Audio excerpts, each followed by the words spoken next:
En las dos sesiones anteriores hemos tenido ocasión de conocer a través de las fuentes griegas, concretamente a través de Heródoto, algunas características de la sociedad persa que resultaban sorprendentes o incómodas para los griegos. Diferencias que, a pesar de su extrañeza, estimularon el surgimiento de preguntas de un enorme calado para el pensamiento griego. Dentro de esta línea de descubrimiento de lo distinto, de lo diferente en el mundo oriental, nos dice Heródoto, a quienes los persas más aprecian de entre todos, después de a sí mismos, es a los que viven más cerca de ellos. En segundo término, a los que viven a continuación y después van apreciando a los demás en proporción de la distancia. Así, tienen el menor aprecio a quienes viven más distantes de ellos, pues consideran que en todos los aspectos ellos son con mucho los hombres más rectos del mundo, que los demás practican la virtud en la mencionada proporción y que quienes viven más distantes de ellos son los peores. Evidentemente, fijaros, en este fragmento se expone de nuevo el gran tema de reflexión del periodo clásico temprano, el relativismo, expresado aquí por Heródoto de la forma más banal, pero también más realista posible. Heródoto consigue captar para nosotros en este pequeñísimo fragmento uno de los defectos más comunes y también más peligrosos de la naturaleza humana, y es esa inclinación que tenemos por estimar, por determinar el valor de las personas bajo la sencilla y, por supuesto, absurda medida de la proximidad física. Es decir, algo en todos nosotros, no sé, quizá los restos de una especie de instinto tribal, hace que tengamos una irracional inclinación que nos lleva a tener por más confiables, por mejores a los cercanos y rechazar los puntos de vista de los otros, tanto más cuanto más alejados geográficamente estén de nosotros. La familia, el barrio, la ciudad, la región, el estado se convierten así en círculos de confianza cada vez más tenue a medida que va aumentando su radio. Algo que a primera vista puede ser comprensible, pero enseguida se vuelve completamente ridículo. ¿Qué tendrá que ver, verdad, el valor de un ser humano con la distancia física, con la distancia geográfica que le separa de mi persona? Además, ¿qué es lo que me convierte a mí en el ombligo del mundo? ¿Qué me convierte a mí en el centro de todas las cosas correctas que hace de mí alguien tan especial como para que cuanto más se alejen de mí, peores sean las personas? Aunque pensándolo bien sea una auténtica tontería, una auténtica estupidez, lo cierto es que los seres humanos hemos bailado en este rudimentario sistema de calificación moral desde los tiempos más antiguos, al menos desde los tiempos de los griegos y de los persas,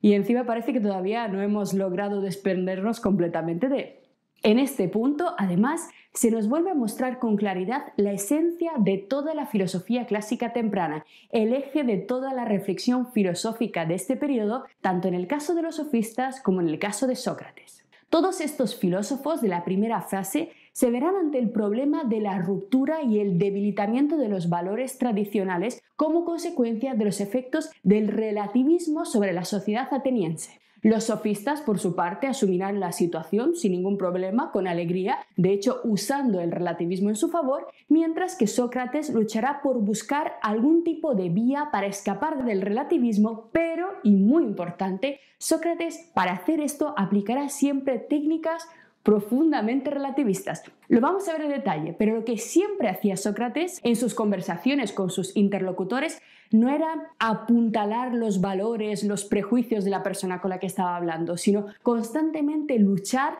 para hacer al individuo cuestionarse la base de sus creencias. Es decir, como veremos con mucho detalle un poco más adelante, si bien Sócrates perseguía la definición universal de la verdad, la definición universal de la justicia, esto lo hizo siempre mostrando a su interlocutor en los diálogos, mostrándole sus prejuicios, todas sus ideas mal fundamentadas, todas sus contradicciones, hasta el punto de que la gente, después de hablar con Sócrates, lejos de sentir que había encontrado la verdad de algo o de que le hubieran aclarado sus ideas, al final ya no sabía en qué creer, ni cómo creer, ni entendía absolutamente nada. De hecho, la mayor parte de diálogos socráticos, lo veremos, son aporéticos, es decir, en ellos no se llega a ninguna conclusión clara, simplemente se despejan los prejuicios y las ideas mal fundamentadas. Sócrates, lo veremos, insisto, fue un verdadero destructor de creencias, un destructor de opiniones, un destructor de las falsas y confortables justificaciones con las que vivimos en el día a día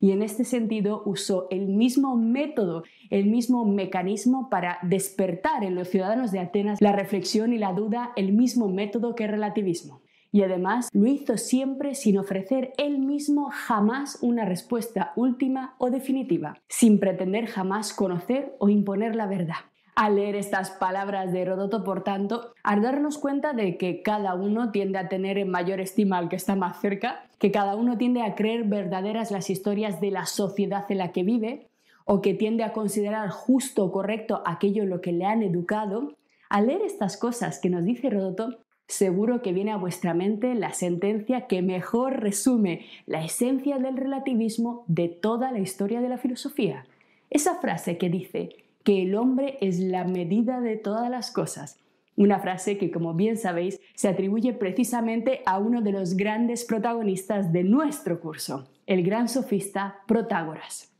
Así, poco a poco empezamos a ver cómo para la filosofía clásica el gran problema ya no podrá ser la naturaleza ni el modo en el que tenemos que estudiar la naturaleza para comprender adecuadamente sus verdades, sino que ahora la gran preocupación estará en lo impredecible, insegura y poco fiable que es la criatura que pretende estudiar la naturaleza. Es decir, antes de intentar el conocimiento científico del mundo físico, los filósofos de la etapa clásica se preguntaron si quizá había que estudiar primero qué es el ser humano, porque quizá nuestras garantías de verdad no sean tales si al final resulta que el ser humano es esa criatura que de forma completamente estúpida e incoherente considera mejor simplemente lo que está más cerca, lo que está pegado a él. Porque esto no significa simplemente que nos caiga mejor nuestro primo que un cazador de focas del Polo Norte, no significa simplemente esto, sino que esta tendencia viene a mostrar que automáticamente nos suele parecer mucho mejor y más verdadera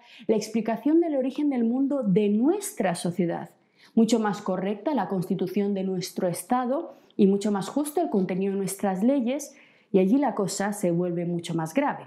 Porque sí, a primera vista podemos decir que es normal que las cosas cercanas nos parezcan mejores, pero se supone que aquí no estamos tomando un café y dando nuestra opinión, sino que estamos haciendo filosofía. Es normal en general, digamos, en abstracto, que confíes más en tu primo, pero si reflexionas, verás que si necesitas al mejor médico o, no sé, al mejor especialista en fundir acero,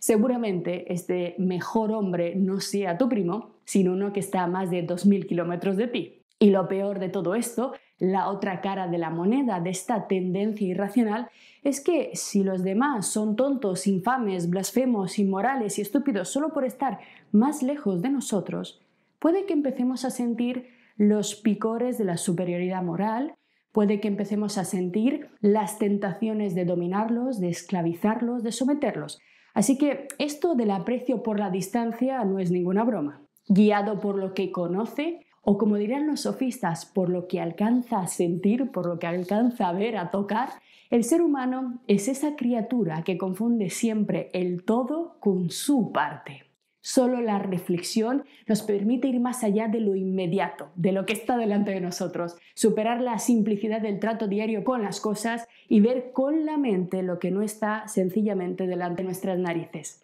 Solo la reflexión profunda y no el instinto inmediato del clan es lo que nos permite ir más allá de lo normal. Pero si esto es así, si esto es cierto, quizá la física y la ciencia no sean las primeras tareas que debamos abordar, sino que solamente debamos tratarlos una vez que hayamos averiguado si el ser humano es capaz o no, por un lado, de asumir el relativismo, es decir, de asumir la evidencia de que lo nuestro no es siempre lo mejor y lo más verdadero, y en segundo lugar, haremos ciencia después de ver si somos capaces de averiguar si el ser humano está o no condenado absolutamente a estar totalmente sumergido en la cosmovisión de su tiempo histórico y religión concreta sin que podamos salir de ello. Es decir, quizá antes de hacer ciencia debamos preguntarnos en primer lugar si el ser humano puede verdaderamente superar las circunstancias particulares de su entorno cultural concreto y si puede verdaderamente hallar términos e ideas universales, conceptos comunes, tanto a nivel ético como político como científico. Como veis, estamos ya comenzando a comprender también, con todo lo que estamos viendo, el significado del subtítulo de nuestro curso, el gran giro antropológico de la filosofía, ya que en esta etapa, a comienzos de la Edad Clásica, se produjo un cambio de rumbo enorme. La reflexión filosófica dejó de centrarse en la naturaleza, en el objeto de conocimiento, para comenzar a mirar con ojos sospechosos al sujeto de ese conocimiento. Y os podéis imaginar que este es el comienzo de un camino extremadamente difícil y arduo de recorrer, porque con respecto a nosotros mismos no podemos tomar suficiente distancia. Por ello, el conocimiento del propio ser humano se convertirá con el tiempo en la mayor gesta, en la mayor empresa de la filosofía, muy superior a su intento por entender el mundo físico de la naturaleza o el mundo metafísico de los dioses. Lo que acabas de ver es solo un pequeño fragmento de nuestro curso. Si quieres disfrutarlo en su totalidad y descubrir muchos otros cursos, también de historia de la ciencia y de historia del arte, visita nuestra web anaminecam.com. Y recuerda, este proyecto solo es posible gracias a nuestro programa de microfinanciación. Si quieres apoyarnos, conviértete en uno de nuestros micromecenas en Patreon. Desde solo €1 al mes nos ayudarás activamente a seguir difundiendo la cultura. Gracias.